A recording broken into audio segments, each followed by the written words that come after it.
Hello everyone, happy world environment day. आज 5 जून है, तो मैं यहाँ पर कुछ क्वेश्चंस लेकर आई हूँ इससे रिलेटेड।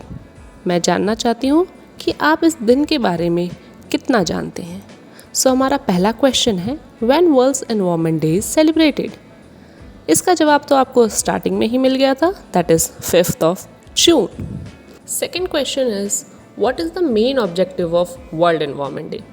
इस एनवायरनमेंट डे को सेलिब्रेट करने का मेन पर्पस क्या है। Answer is to raise the awareness and encourage the action for the protection of our environment. Now the next question is, which country host the world environment day this year.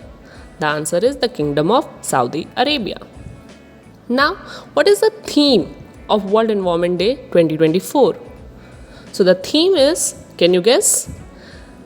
Land restoration, desertification and drought resilience under the slogan Our Land, Our Future. Now, when was the first World Environment Day was celebrated? In which year? Any guesses? It is 1974. Now, there was a one term that is related to environment, that is ecology. Who have coined it? German zoologist and naturalist Ernst Heinrich Philipp August Haeckel. Tell me in the comment section whether this video is informative for you or not, which kind of video you want more from me. Like, share and subscribe my channel.